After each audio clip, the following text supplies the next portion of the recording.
स्वागत है सारे दर्शकों का खास गलबात दे विच। मैं तुहाडा होस्ट ते दोस्त सुप्रीत सिंह कालो। फ्रेंड्स, साडी हमेशा ही नज़र रहिंदी है साडे आले दुआले दे विचों कोई हुनरमंद नौजवान चेहरे होण जो तुहाडे दे लई प्रेरणा स्रोत होण और असीं उन्हां नूं इस मंच दे उत्ते लिया के और जो वो अपने फील्ड्स दे विच माणमतियां प्राप्तियां हासिल कर रहे ने उन्हां तों तुहानूं रूबरू करवा सकीए। और इसे दे मद्देनज़र इस वार असीं तुहाडी नज़र पावांगे खेड जगत दे सितारिਆਂ ਦੇ ਉੱਤੇ। ਤੁਸੀਂ ਸੁਣਿਆ ਹੋਵੇਗਾ ਕਿਸੇ ਇੱਕ ਫੈਮਿਲੀ ਦੇ ਵਿੱਚ ਇੱਕ ਖਿਡਾਰੀ ਹੈ, ਬਹੁਤ ਵਧੀਆ ਖੇਡਦਾ ਹੈ, ਕੌਮਾਂਤਰੀ ਪੱਧਰ ਤੇ ਜਾ ਕੇ ਉਹਨਾਂ ਨੇ ਤਮਗੇ ਹਾਸਲ ਕੀਤੇ ਹੋਣਗੇ, ਦੋ ਖਿਡਾਰੀ ਹੋਣਗੇ, ਪਰ ਕੀ ਕਦੀ ਤੁਸੀਂ ਸੁਣਿਆ ਕਿ ਇੱਕ ਪਰਿਵਾਰ ਦੇ ਸਾਰੇ ਮੈਂਬਰ ਖਿਡਾਰੀ ਹੋਣ, ਸਾਰੇ ਦੇ ਸਾਰੇ ਮੈਂਬਰ ਜ਼ਿਲ੍ਹਾ ਸੂਬਾਈ ਕੌਮੀ ਪੱਧਰ ਦੇ ਨਹੀਂ ਕੌਮਾਂਤਰੀ ਪੱਧਰ ਤੇ ਖਿਡਾਰੀ ਹੋਣ ਔਰ ਸਾਰੇ ਦੇ ਸਾਰੇ ਤਮਗਾ ਜੇਤੂ ਹੋਣ? जी हाँ, एक अजिहे ही परिवार का हिस्सा है नवजीत कौर ढिल्लों जो कि अंतरराष्ट्रीय डिस्कस थ्रोअर ने और मेरे नाल मौजूद ने। नवजीत की हाल चाल है? बस वधिया ठीक ठाक। फ्रेंड्स, मैं दस देना चाहूँगा कि दो अंतरराष्ट्रीय टूर्नामेंट्स ने जिस दे विच नवजीत कौर ने ब्रॉन्ज मैडल हासिल किया है, जिन्हां दे विचों एक तो है वर्ल्ड जूनीयर चैंपीयनशिप 2014 दे विच ये हुई थी अते दूसरा यूथ जिहड़ी चैंपीयनशिप हुई है। नवजीत, कितना औखा है एथलैटिक्स की दुनिया दे विच नाम बनाना, क्योंकि जे आपां अपने पिछोकड़ दे वल देखीए तो दूजियां गेमां दे विच असीं बहुत वधिया पर एथलैटिक्स दे विच किते ना किते जिहड़े साडे खिडारी ने वो पिछे नज़र आउंदे ने। जी बिल्कुल, एथलैटिक्स अपने आप ही एक बहुत डिफिकल्ट इवेंट है। जिवें कि तुसीं इहदे विच अलग अलग इवेंट्स हुंदे ने, जिवें लॉन्ग जंप, हाई जंप हो गए, तो डिस्कस थ्रो इवेंट्स हुंदे ने जिन्हां which short put discus throw हुंदी है जो कि मैं करती हाँ। एंड बाकी गेम्स दे रिलेटिवली ये बहुत ही टैक्नीकल ते बहुत ही डिफिकल्ट इवेंट होंगे है, क्योंकि कुछ गेम्स दे विच जिवें कि तुसीं वेखदे हो कुछ देश पार्टिसिपेट नहीं करते, पर एथलैटिक्स एक इकलौती इहो जी गेम है जिहदे विच वर्ल्ड दे सारे ही ਜਿਹੜੇ देश है वो पार्टिसिपेट करते हैं। एंड मेरे ख्याल नाल एथलैटिक्स दे विच कंपीटीशन बाकी गेम्स दे रिलेटिवली बहुत ज़्यादा हुंदा है। और तुसीं अंतरराष्ट्रीय पद्धर दे उत्ते भारत का नाम रोशन किया जूनीयर लैवल के उत्ते। हुण आसां लगाईयां जा रही ने कि जिहड़े सीनियर कंपीटीशन होणगे उस विच भी तुसीं चंगा प्रदर्शन करोगे।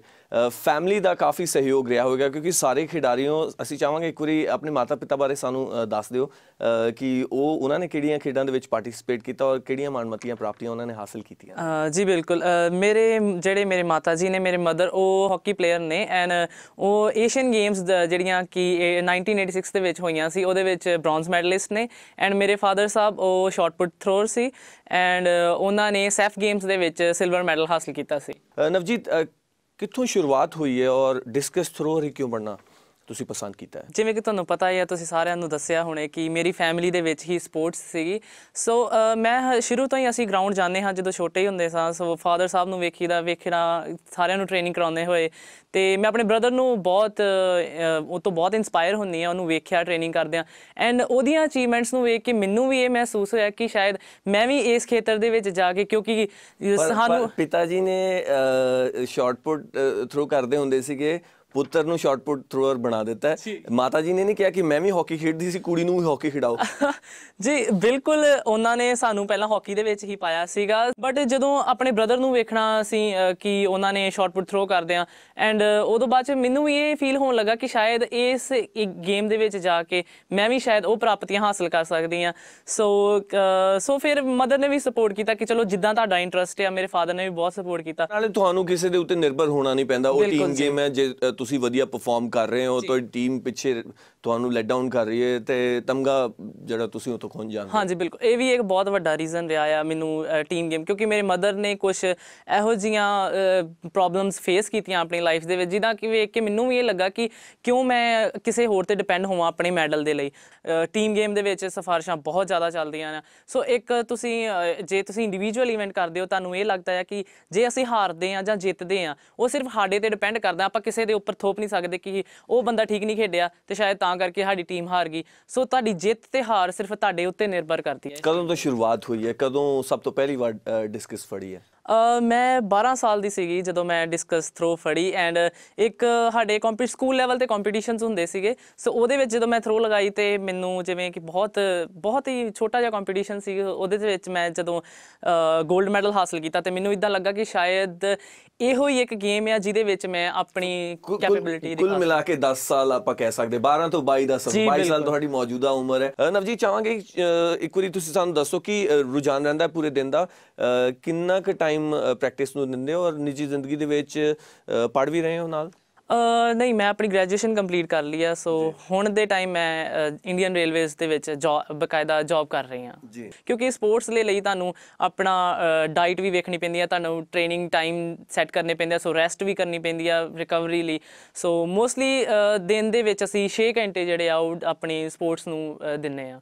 ਸਾਰੀ ਤਨਖਾਹ ਫਿਰ ਡਾਈਟ ਤੇ ਜਾਂਦੀ ਹੋਵੇਗੀ? ਜੀ ਬਿਲਕੁਲ ਜੀ ਬਿਲਕੁਲ। ਜੋ ਸਾਡਾ ਇਵੈਂਟ ਹੈ ਉਹ ਇੱਕ ਮਤਲਬ ਬਹੁਤ ਹੀ ਹੈਵੀ ਇੰਪਲੀਮੈਂਟ ਹੈ। ਸੋ ਸਾਨੂੰ ਜ਼ਿਆਦਾਤਰ ਖਾਣ ਵੱਲ ਵੀ ਧਿਆਨ ਦੇਣਾ ਪੈਂਦਾ ਆ, ਰੈਸਟ ਵੱਲ ਵੀ ਧਿਆਨ ਦੇਣਾ ਪੈਂਦਾ ਆ, ਕਿਉਂਕਿ ਸਾਨੂੰ ਬੇਸਿਕਲੀ ਸਾਨੂੰ ਬੋਡੀ ਸਟਰੋਂਗ ਚਾਹੀਦੀ ਆ ਉਹਦੇ ਲਈ। ਇੱਕ ਇਵੈਂਟ ਹੀ ਇੱਦਾਂ ਦਾ ਆ ਸ਼ਾਰਟ ਪੁੱਟ ਤੇ ਡਿਸਕਸ ਥਰੋ।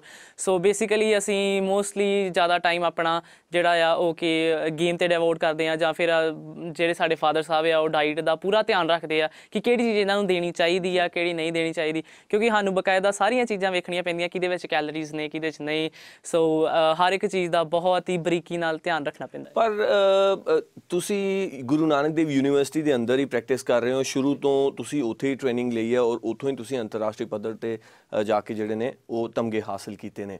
ਕਦੀ ਇੱਦਾਂ ਦਾ ਵਾਕਿਆ ਹੋਇਆ ਜਦੋਂ ਬਾਹਰਲੇ ਜਿਹੜੇ ਮੇਨ ਸਾਡੇ ਇੰਸਟੀਟਿਊਸ਼ਨਸ ਨੇ ਪਟਿਆਲਾ ਵਿਖੇ, ਉੱਥੋਂ ਸੱਦੇ ਆਉਂਦੇ ਹੋਣ ਕਿ ਇੱਥੇ ਆ ਕੇ ਪ੍ਰੈਕਟਿਸ ਕਰੋ?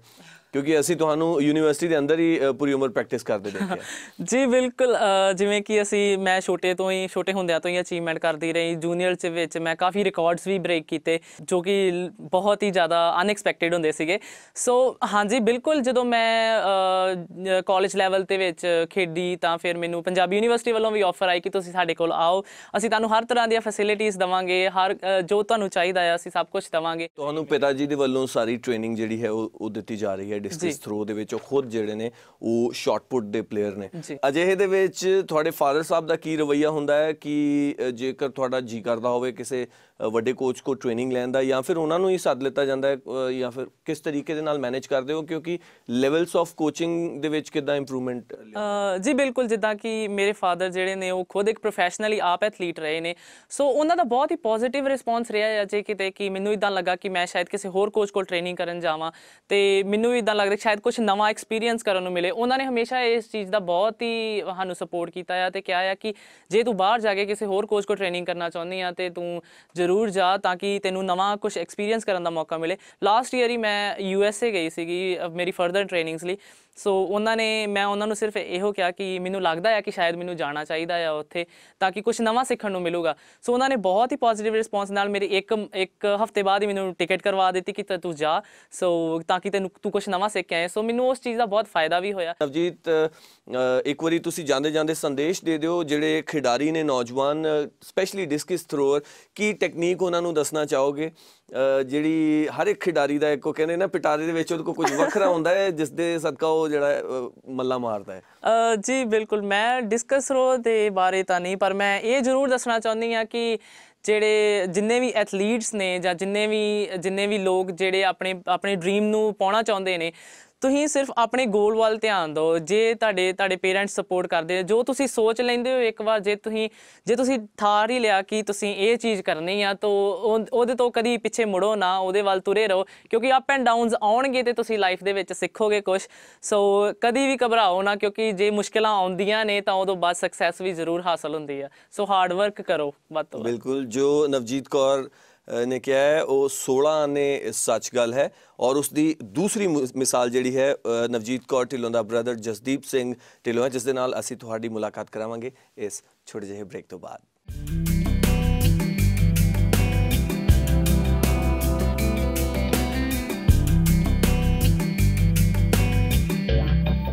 ਬ੍ਰੇਕ ਤੋਂ ਬਾਅਦ ਤੁਹਾਡਾ ਸਵਾਗਤ ਹੈ ਅਤੇ ਹੁਣ ਤੁਹਾਡੀ ਮੁਲਾਕਾਤ ਕਰਵਾਉਂਦੇ ਹਾਂ ਢਿੱਲੋਂ ਫੈਮਿਲੀ ਦੇ ਦੂਸਰੇ ਸਿਤਾਰੇ ਦੇ ਨਾਲ, ਜੋ ਕਿ ਸ਼ਾਰਟ ਪੁੱਟ ਦੀ ਦੁਨੀਆ ਦਾ ਬੇਸ਼ਕੀਮਤੀ ਸਿਤਾਰਾ ਹੈ। ਔਰ ਸਾਲ 2008 ਜਿਹੜਾ ਹੈ ਉਹ ਜਸਦੀਪ ਸਿੰਘ ਢਿੱਲੋਂ ਦੇ ਲਈ ਕਾਫੀ ਲਾਹੇਵੰਦ ਸਾਬਿਤ ਹੋਇਆ ਹੈ। 2 ਟੂਰਨਾਮੈਂਟਸ ਦੇ ਵਿੱਚ ਬ੍ਰੌਂਜ਼ ਮੈਡਲ ਹਾਸਲ ਕੀਤਾ ਹੈ 2016 ਦੇ ਵਿੱਚ, ਫਿਰ ਇਹਨਾਂ ਨੇ ਸੈਫ ਗੇਮਸ ਦੇ ਵਿੱਚ ਸਿਲਵਰ ਮੈਡਲ ਹਾਸਲ ਕੀਤਾ ਹੈ। ਸਵਾਗਤ ਹੈ ਜਸਦੀਪ, ਕੀ ਹਾਲ ਚਾਲ ਹੈ? ਵਧੀਆ ਜੀ ਬਸ।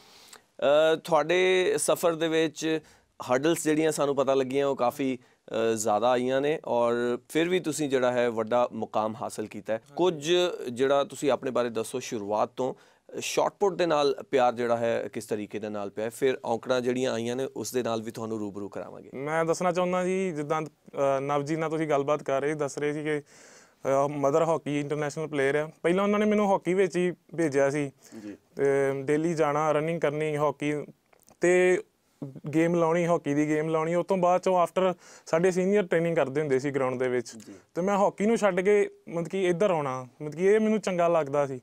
ਤੇ ਫਿਰ ਉਹਨਾਂ ਵੱਲ ਵੇਖ ਵੇਖ ਕੇ ਫਿਰ ਮੈਂ ਹਾਕੀ ਛੱਡ ਕੇ ਫਿਰ ਮੈਂ ਇੱਧਰ ਆ ਗਿਆ ਤੇ ਵਧੀਆ ਲੱਗਦਾ ਸੀ ਸੁੱਟਣਾ ਕਰਨਾ, ਕਿਉਂਕਿ ਫਾਦਰ ਇਸ ਫੀਲਡ 'ਚ ਇਹਦੇ ਨਾਲ ਪਿਆਰ ਜ਼ਿਆਦਾ ਸੀ ਮੇਰਾ। ਹਾਂਜੀ ਜੀ, ਜਸਦੀਪ ਨੇ ਜਿਹੜੀ ਹੈ ਆਪਣੀ ਖੇਡ ਉਹ ਖੁਦ ਤੈਅ ਕੀਤੀ ਔਰ ਉਸ ਦੇ ਵਿੱਚ ਫਿਰ ਜਨੂਨੀ ਤਰੀਕੇ ਦੇ ਨਾਲ ਮਿਹਨਤ ਕਰਕੇ ਤਮਗੇ ਹਾਸਲ ਕੀਤੇ ਨੇ।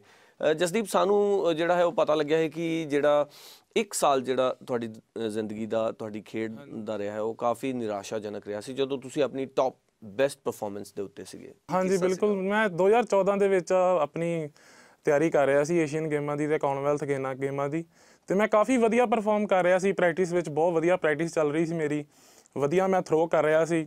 ਤੇ ਉਸ ਦੇ ਵਿੱਚ ਹੀ ਮਤਲਬ ਕਿ ਪੰਜਾਬ ਲੈਵਲ ਤੇ ਇੱਕ ਟੂਰਨਾਮੈਂਟ ਹੋਇਆ ਸੀ, ਉੱਥੇ ਮੈਂ ਟ੍ਰਾਇਲ ਸੀ ਸਾਡੇ ਨੈਸ਼ਨਲ ਵਾਸਤੇ, ਤੇ ਉਹਦੇ ਵਿੱਚ ਮੈਂ 19.5 ਮੀਟਰ ਥਰੋ ਕੀਤਾ ਸੀ, ਜੋ ਕਿ ਕਾਮਨਵੈਲਥ ਏਸ਼ੀਅਨ ਗੇਮ ਵਿੱਚ ਉਹ ਥਰੋ ਮੈਂ ਕਰਦਾ ਤਾਂ ਇੱਕ ਮੈਡਲ ਦੇ ਮੁਕਾਬਲੇ ਉਹ ਥਰੋ ਸੀ। ਉਹ ਤੋਂ ਬਾਅਦ ਜਦੋਂ ਸਾਡੀ ਫਾਈਨਲ ਟ੍ਰਾਇਲ ਸੀ ਏਸ਼ੀਅਨ ਗੇਮ ਦੇ, ਤੇ ਜਦੋਂ ਫਾਈਨਲ ਟ੍ਰਾਇਲ ਜਾਣਾ ਸੀ, ਜਿੱਦਾਂ ਉਸ ਤੋਂ 2 ਦਿਨ ਪਹਿਲਾਂ ਕੁਛ ਇੱਦਾਂ ਦੀ ਪ੍ਰੋਬਲਮ ਸ਼ੁਰੂ ਹੋ ਗਈ, ਜਿੱਦਾਂ ਪੇਟ ਦੇ ਵਿੱਚ ਇਨਫੈਕਸ਼ਨ ਹੋ ਗਈ ਮੇਰੇ, ਉਹਦੇ ਕਰਕੇ ਕਾਫੀ ਫੀਵਰ ਹੋਣ ਲੱਗ ਗਿਆ, ਬਿਮਾਰ ਰਹਿਣ ਲੱਗ ਗਿਆ, ਨਾ ਕੰਟੀਨਿਊਸ ਟੁੱਟ ਗਈ ਮੇਰੀ, ਸਾਰਾ ਥਰੋ ਨਾ ਕਰ ਪਾ ਰਿਹਾ ਸੀ, ਪ੍ਰੋਪਰ ਵੇਟ ਟ੍ਰੇਨਿੰਗ ਨਹੀਂ ਹੋ ਰਹੀ ਸੀ, ਤੇ ਫਿਰ ਉਹ ਮੈਨੂੰ ਸਕਿਪ ਕਰਨੀ ਪਈ, ਛੱਡਣੀ ਪਈ। ਆਫਟਰ ਡੈਟ ਮੈਂ ਫਿਰ ਕੋਸ਼ਿਸ਼ ਕੀਤੀ 2-3 ਮਹੀਨੇ ਕਰਕੇ, ਬਟ ਉਹ ਪ੍ਰੋਪਰ ਠੀਕ ਰਿਕਵਰ ਨਹੀਂ ਹੋਇਆ ਮੇਰੇ ਕੋਲੋਂ, ਤੇ ਉਸ ਰਿਕਵਰੀ ਨੂੰ ਕਰਦੇ ਕਰਦੇ ਮੇਰਾ ਉਹ ਪੂਰਾ ਸਾਲ ਖਰਾਬ ਹੋ ਗਿਆ। ਕਿਹੜੇ ਸਾਲ ਦੀ ਗੱਲ ਹੈ? 2014 ਦੇ ਵਿੱਚ ਜੀ। 2014 ਦੇ ਵਿੱਚ। ਕੀ ਲੱਗਦਾ ਜੇਕਰ ਉਹ ਸਾਲ ਨਾ ਖਰਾਬ ਹੋਇਆ ਹੁੰਦਾ ਤੇ ਜੇ ਉਹ ਸਾਲ ਨਾ ਖਰਾਬ ਹੋਇਆ ਹੁੰਦਾ ਤਾਂ ਉਹ ਸਾਲ ਦੇ ਵਿੱਚ ਸ਼ਾਇਦ ਮੈਂ ਅੱਜ ਏਸ਼ੀਅਨ ਗੇਮ ਦੇ ਵਿੱਚ ਮੇਰਾ ਮੈਡਲ ਹੁੰਦਾ। ਹੁਣ ਜਿਹੜਾ ਤੁਸੀਂ ਪਰਫਾਰਮੈਂਸ ਆਪਣੀ ਦੇ ਰਹੇ ਹੋ, ਕਿੰਨਾ ਥਰੋ ਕਰ ਰਹੇ ਹੋ? ਹੁਣ ਮੈਂ ਇਸ ਟਾਈਮ 20 ਮੀਟਰ ਤੋਂ ਉੱਪਰ ਥਰੋ ਕਰ ਰਿਹਾ ਜੀ ਗਰਾਊਂਡ ਦੇ ਵਿੱਚ। ਹਾਂਜੀ, ਪ੍ਰੈਕਟਿਸ ਦੇ ਵਿੱਚ। ਔਰ ਟੂਰਨਾਮੈਂਟ ਬੈਸਟ ਕੀ ਰਿਹਾ ਹੈ? ਟੂਰਨਾਮੈਂਟ ਬੈਸਟ ਲਾਸਟ ਈਅਰ ਹੀ ਦਸੰਬਰ ਦੇ ਵਿੱਚ ਇੱਕ ਕੰਪੀਟੀਸ਼ਨ ਹੋਇਆ ਸੀ, ਉੱਤੇ 1980 ਥਰੋ ਕੀਤਾ ਸੀ ਮੈਂ। 1980 ਮਤਲਬ ਕਿ ਤੁਸੀਂ ਬਿਲਕੁਲ ਆਪਣੇ ਜਿਹੜਾ ਪ੍ਰੈਕਟਿਸ ਦੇ ਵਿੱਚ ਬੈਸਟ ਦੇ ਰਹੇ ਹੋ, ਟੂਰਨਾਮੈਂਟਸ ਦੇ ਵਿੱਚ ਬਿਲਕੁਲ ਨਜ਼ਦੀਕੀ ਜਿਹੜਾ ਬੈਸਟ ਜਸਦੀਪ ਦੇ ਵੱਲੋਂ ਦਿੱਤਾ ਜਾ ਰਿਹਾ ਹੈ। ਵਰਲਡ ਚੈਂਪੀਅਨਸ਼ਿਪ ਔਰ 올림픽ਸ ਦੇ ਵਿੱਚ ਕੀ ਬੈਸਟ ਨੇ ਜਿਹੜੇ ਤਮਗਾ ਜੇਤੂ ਨੇ? ਵਰਲਡ ਚੈਂਪੀਅਨਸ਼ਿਪ ਦੇ ਵਿੱਚ ਇਸ ਸਾਲ 22 ਮੀਟਰ ਦੇ ਕਰੀਬ ਥਰੋ ਲੱਗਿਆ। ਹਾਂਜੀ, ਤੇ 올림픽 ਦੇ ਵਿੱਚ ਲਾਸਟ ਈਅਰ 22.5 ਮੀਟਰ ਥਰੋ ਲੱਗਿਆ ਸੀ। ਕੋਸ਼ਿਸ਼ ਜਾਰੀ ਹੈ ਜੀ, ਆਪਣੀ ਕੋਸ਼ਿਸ਼ ਕਰ ਰਹੇ ਹਾਂ, ਮਿਹਨਤ ਕਰ ਰਹੇ ਹਾਂ। 2.5 ਮੀਟਰ ਦਾ ਜਿਹੜਾ ਫਾਸਲਾ ਹੈ, ਇਹ ਫਾਸਲਾ ਏਡਾ ਕੋਈ ਵੱਡਾ ਮੰਨਿਆ ਨਹੀਂ ਜਾਂਦਾ। ਅਗਰ 1 ਸਾਲ ਦੇ ਵਿੱਚ ਆਪਾਂ ਜੇਕਰ ਵਧੀਆ ਪ੍ਰੈਕਟਿਸ ਕਰਦੇ ਹਾਂ, ਕਿੰਨਾ ਸਾਡਾ 1 ਤੋਂ 1.5 ਮੀਟਰ ਦੇ ਵਿੱਚ ਆਪਾਂ ਇਹ ਮਤਲਬ ਕਿ 1 ਸਾਲ ਦੇ ਵਿੱਚ ਡਿਸਟੈਂਸ ਕਵਰ ਕਰ ਸਕਦੇ ਹਾਂ। ਮਤਲਬ ਕਿ ਏਡੀ ਵੱਡੀ ਗੱਲ ਨਹੀਂ ਹੈ। ਆਸ ਕੀਤੀ ਜਾ ਸਕਦੀ ਹੈ ਕਿ ਜੇਕਰ ਸਾਲ 2014 ਜਿਸ ਤਰੀਕੇ ਦੇ ਨਾਲ ਜਸਦੀਪ ਦਾ ਨਿਕਲਿਆ, ਜੇਕਰ ਉਸ ਤਰੀਕੇ ਦਾ ਕੋਈ ਵਾਕਿਆ ਪੇਸ਼ ਨਹੀਂ ਆਇਆ ਤੇ 1-2 ਸਾਲਾਂ ਦੇ ਵਿੱਚ ਵਧੀਆ ਪਰਫਾਰਮੈਂਸ, 올림픽ਸ ਦਾ ਹਿੱਸਾ, 올림픽 ਦੇ ਵਿੱਚ ਤਮਗਾ ਵੀ ਜਸਦੀਪ ਜਿਹੜਾ ਹੈ ਉਹ ਹਾਸਲ ਕਰਨ ਦੇ ਬਿਲਕੁਲ ਸਮਰੱਥ ਨੇ। ਇਸ ਟਾਈਮ ਫਿਟ ਫੀਲ ਕਰ ਰਹੇ ਹੋ? ਹਾਂਜੀ, ਇਸ ਟਾਈਮ ਪੂਰੇ ਫਿੱਟ ਹਾਂ ਜੀ, ਪੂਰੇ ਜੋਸ਼ ਦੇ ਵਿੱਚ ਹਾਂ, ਤੇ ਪੂਰਾ ਆਪਣੇ ਆਪ ਤੇ ਕੌਨਫੀਡੈਂਸ ਵੀ ਹੈਗਾ, ਕਿਉਂਕਿ ਜਿਹੜੇ ਉਹ ਫੇਸ ਨੰਗੇ ਸੀ ਉਹਦੇ ਵਿੱਚ ਮੈਂ ਬਹੁਤ ਕੁਝ ਸਿੱਖਿਆ ਕਿ ਇਨਸਾਨ ਅਪ ਐਂਡ ਡਾਊਨਸ ਕਿੱਦਾਂ ਆਉਂਦੇ ਆ। ਜਾਂ ਨਵਜੀਤ ਨੇ ਤੁਹਾਡੀ ਬਹੁਤ ਤਾਰੀਫ ਕੀਤੀ ਹੈ, ਉਹਨਾਂ ਨੇ ਕਿਹਾ ਕਿ ਜਦੋਂ ਮੇਰੇ ਅਪ ਐਂਡ ਡਾਊਨਸ ਆਉਂਦੇ ਨੇ ਉਦੋਂ ਮੇਰਾ ਬ੍ਰਦਰ ਮੇਰੀ ਬਹੁਤ ਹੈਲਪ ਕਰਦਾ ਹੈ। ਜਦੋਂ ਤੁਹਾਡਾ ਸਮਾਂ ਆਇਆ ਸੀਗਾ ਉਦੋਂ ਨਵਜੀਤ ਦਾ ਕੀ ਰਵੱਈਆ ਸੀ? ਹਾਂਜੀ, ਉਹਨੇ ਕਾਫੀ ਸਪੋਰਟ ਕੀਤੀ। ਉਹਨੇ ਕਿਹਾ ਕਿ ਕੋਈ ਗੱਲ ਨਹੀਂ, ਨੈਕਸਟ ਟਾਈਮ ਆਪਾਂ ਹੋਰ ਵਧੀਆ ਪ੍ਰੈਪਰੇਸ਼ਨ ਕਰਾਂਗੇ, ਹੋਰ ਵਧੀਆ ਤਿਆਰੀ ਕਰਾਂਗੇ, ਤਾਂ ਜੋ ਆਪਾਂ ਆਉਣ ਵਾਲੇ ਸਮੇਂ ਦੇ ਵਿੱਚ ਕਿ ਦੋਵੇਂ ਜਾਵਾਂਗੇ ਇਕੱਠੇ, ਦੋਵੇਂ ਮੈਡਲ ਲੈ ਕੇ ਆਵਾਂਗੇ। ਜਿਸ ਤਰੀਕੇ ਦੇ ਨਾਲ ਬਾਹਰਲੇ ਮੁਲਕਾਂ ਦੇ ਵਿੱਚ ਟ੍ਰੇਨਿੰਗ ਦਿੱਤੀ ਜਾਂਦੀ ਹੈ ਔਰ ਸਾਇੰਸ ਨੂੰ ਮਿਲਾ ਕੇ ਸਾਰਾ ਕੁਝ ਬਿਲਕੁਲ ਐਕਸ਼ਨ, ਤੁਹਾਨੂੰ ਟੈਕਨੀਕ ਪਰਫੈਕਸ਼ਨ ਤੱਕ ਪਹੁੰਚਾ ਕੇ, ਔਰ ਪ੍ਰੋਪਰ ਡਾਈਟੀਸ਼ੀਅਨ ਵੀ ਉਹਨਾਂ ਦੇ ਨਾਲ ਸਾਰਾ ਦਿਨ ਸਾਰੀ ਰਾਤ ਜਿਹੜੇ ਨੇ ਰਹਿੰਦੇ ਨੇ, ਜਿਹੜੀ ਡਾਈਟ ਦਿੰਦੇ। ਤੁਹਾਡੇ ਇਸ ਤਰੀਕੇ ਦਾ ਸਿਸਟਮ ਆਪਟ ਨਹੀਂ ਕੀਤਾ ਜਾ ਸਕਦਾ ਕਿਉਂਕਿ ਉਸ ਦੇ ਵਿੱਚ ਖਰਚਾ ਜ਼ਿਆਦਾ ਹੈ। ਇੱਥੇ ਸਪਾਂਸਰ ਜਿਹੜੇ ਨੇ ਸਾਡੇ ਕੋਲ ਉਹ ਉਹਨੇ ਨਹੀਂ ਨੇ। ਕਿੱਦਾਂ ਮੈਨੇਜ ਕਰਦੇ ਹੋ ਸਭ ਕੁਝ? ਡਾਈਟ ਪਲਾਨ ਕੌਣ ਕਰਦਾ ਹੈ? ਡਾਈਟ ਪਲਾਨ ਖੁਦ ਹੀ ਕਰੀਦਾ ਜੀ। ਹਾਂਜੀ, ਇੰਨੇ ਸਾਲ ਹੋ ਗਏ ਇਸ ਫੀਲਡ ਦੇ ਵਿੱਚ। ਹਾਂਜੀ, ਇਹਦਾ ਪਤਾ ਲੱਗ ਹੀ ਜਾਂਦਾ ਬੰਦੇ ਨੂੰ ਕੀ ਖਾਣਾ ਵਾ ਕੀ ਨਹੀਂ ਖਾਣਾ, ਤੇ ਆਪ ਹੀ ਸਾਰਾ ਕੁਝ ਮੈਨੇਜ ਕਰੀਦਾ ਵਾ। मतलब ਤੁਸੀਂ ਦੇਖ ਲਓ ਵੀ ਡਾਈਟ ਵੀ ਖੁਦ ਹੀ ਪਲਾਨ ਕਰਨੀ ਹੈ, ਔਰ ਜੋ ਆਪਣਾ ਪ੍ਰੈਕਟਿਸ ਦਾ ਸ਼ਡਿਊਲ ਹੈ ਉਹ ਵੀ ਫਾਦਰ ਸਾਹਿਬ ਨੇ ਕਰਨਾ ਹੈ। ਫੈਮਿਲੀ ਦੇ ਵਿੱਚ ਹੀ ਜਿਹੜਾ ਖੇਡਾਂ ਦਾ ਮਾਹੌਲ ਹੈ, ਔਰ ਇੰਨੀਆਂ ਕੁ ਜਿਹੜੀਆਂ ਮੁੱਠੀ ਭਰ ਸਹੂਲਤਾਵਾਂ ਨੇ ਔਰ ਰਿਸੋਰਸਿਸ ਨੇ, ਉਹਨਾਂ 'ਤੇ ਜਾ ਕੇ ਏਸ਼ੀਆ ਦੇ ਵਿੱਚ ਚੈਂਪੀਅਨਸ ਬਣ ਰਹੇ ਨੇ, ਸਿਲਵਰ ਮੈਡਲ ਆ ਰਹੇ ਨੇ। ਯੂਥ ਜਿਹੜੀਆਂ ਚੈਂਪੀਅਨਸ਼ਿਪਸ ਨੇ ਉਹਨਾਂ ਦੇ ਵਿੱਚ ਬ੍ਰੌਂਜ਼ ਮੈਡਲ ਜਿੱਤੇ ਜਾ ਰਹੇ ਨੇ। ਜੇ ਕਿਤੇ ਸਪਾਂਸਰਸ ਮਿਲ ਜਾਣ, ਥੋੜ੍ਹਾ ਪੈਸੇ ਦੀ ਆਮਦ ਹੋਰ ਹੋ ਜੇ, ਕੋਈ ਪੱਲਾ ਫੜ ਲਵੇ, ਤੇ ਨਵਜੀਤ ਕੌਰ ਢਿੱਲੋਂ ਅਤੇ ਜਸਦੀਪ ਸਿੰਘ ਢਿੱਲੋਂ ਉਹ ਮੁਕਾਮ ਹਾਸਲ ਕਰ ਸਕਦੇ ਨੇ ਜੋ ਸ਼ਾਇਦ ਐਥਲੈਟਿਕਸ ਦੀ ਦੁਨੀਆ ਦੇ ਵਿੱਚ ਹਾਲੇ ਤੱਕ ਕਿਸੇ ਨੇ ਨਹੀਂ ਕੀਤਾ ਹੈ। ਥੋੜ੍ਹਾ ਜਿਹਾ ਨਿੱਜੀ ਮਾਹੌਲ ਜਾਣਨਾ ਚਾਹਾਂਗੇ। ਘਰ ਦਾ ਦਰਵਾਜ਼ਾ ਜਦੋਂ ਅਸੀਂ ਖੋਲ੍ਹਦੇ ਹਾਂ ਤੇ ਕਿੱਦਾਂ ਦਾ ਮਾਹੌਲ ਦੇਖਣ ਨੂੰ ਮਿਲਦਾ ਹੈ? ਵਧੀਆ ਜੀ। ਸਪੋਰਟਸਮੈਨ ਦੀ ਮਤਲਬ ਕਿ ਜਿੱਦਾਂ ਦਾ ਗਰਾਊਂਡ ਵਿੱਚ ਮਾਹੌਲ ਹੁੰਦਾ ਉੱਦਾਂ ਦਾ ਘਰ ਵਿੱਚ ਮਾਹੌਲ ਹੁੰਦਾ, ਕਿਉਂਕਿ ਸਾਰੇ ਸਪੋਰਟਸਮੈਨ ਆ। ਮੀਨਸ ਕਿ ਏਦਾਂ ਲੜ ਲਿਆ ਝਗੜ ਲਿਆ, ਪੂਰੇ ਖਿਲਾਰੇ ਪੈ ਰਹਿੰਦੇ, ਖੇਡਾਂ ਜਿਹੜੀਆਂ ਜ਼ੋਰਾਂ ਸ਼ੋਰਾਂ ਪੂਰਾ ਦੇ ਨਾਲ ਘਰ 'ਚ ਵੀ ਪੂਰੀਆਂ ਖੇਡਾਂ ਚੱਲਦੀਆਂ।